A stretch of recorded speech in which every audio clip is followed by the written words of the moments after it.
Bet anywhere with TVG. Nyquist calls on O'Neill's class. Nyquist was all heart. Nyquist definitely has a killer instinct factor. Nyquist with the lead. Nyquist to take it. He's just the horse that is determined to be first at the wire. And the champ is back in fine fashion. Nyquist takes the San Vicente. I think other horses, when they go eyeball to Nyquist, I think they get a little intimidated. Nyquist has moved away. Mo Heyman has no answer today. I think if anybody comes up and wants to get in a dog fight with him, I think I like our dog that way. And Nyquist is still unbeaten. He has won the Kentucky Derby. The Nyquist Report is brought to you by The Dark Horse, the incredible true story of Dream Alliance. Caleb Keller here with the Nyquist Report for Tuesday, May 17th. Now, Super Mario Gutierrez, is actually heading out tonight to go see Nyquist tomorrow morning, first thing, as he will reunite with the Derby champ 142. And keep in mind, there's been 8 starts for Nyquist. They've all been wins, and Mario Gutierrez has been aboard for all of them. As we're going to take a look at today's Nyquist Report here. And once again, Mario will go out to kind of take in the prelims here, leading up to Saturday's big race. He'll have a chance to hang out with the champ tomorrow morning and get to see him for the first time there in Baltimore. We'll take a look at the Twitterverse and how they're going to help out here with the Nyquist Report. There's Mario. And once again, when you think about an undefeated champion, but to also have the same jockey in each of those tries, that is a special bond and a special connection there between human athlete and equine athlete.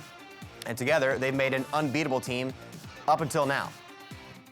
How about the 5th graders getting involved here on the Nyquist bandwagon?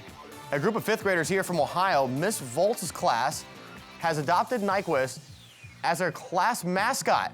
Doug ONeill always loving the support. As we can take a look here, shouting out some praise.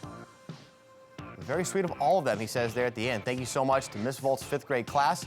And even one student, can we check out a photo coming up here? One thing you have to love about children, the imagination is always running wild. We've had one drawing here of Nyquist Drive.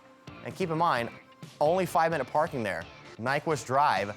And once again, a rooting interest there from the 5th graders in Ohio. Now, one important thing for Nyquist is to always make sure he gets that fitness in the morning. Doug ONeill is known for training his horses long and slow with those 2-mile gallops. We saw it a lot at Keeneland leading up to the Kentucky Derby. And actually this morning at Pimlico, there was rain in the forecast, so Nyquist had to come out early. Doug ONeill certainly rerouting the plans, coming out about 2 hours earlier than he usually would for his morning training, about 6:30 a.m. as we will take a look at some of the morning activity today. A good look here at Nyquist in the morning. Like I say, this is a horse that just takes everything in stride, getting a feel for the racetrack. Doug ONeill also saying that Nyquist galloped with great energy today, said he's a very sure-footed horse in terms of the potential rain this morning, tomorrow, as well as on Saturday. He says basically the rain's not going to affect Nyquist as much as it would affect other horses in the race. So a very sure-footed horse. This is a horse that's won 8 times at 5 different racetracks. They'll have a chance to make it 9 wins with 6 different locations coming up on Saturday. So lastly, Nyquist, with just a few days out, preparing for his Preakness Stakes. Taking it all in there on the backside. Get a look at Doug ONeill. And this is a horse, like I say, that around the barn area doesn't waste any stress, keeps everything as calm as possible, and a true professional to always deal with. Thanks to Dave Grenig there for that tweet.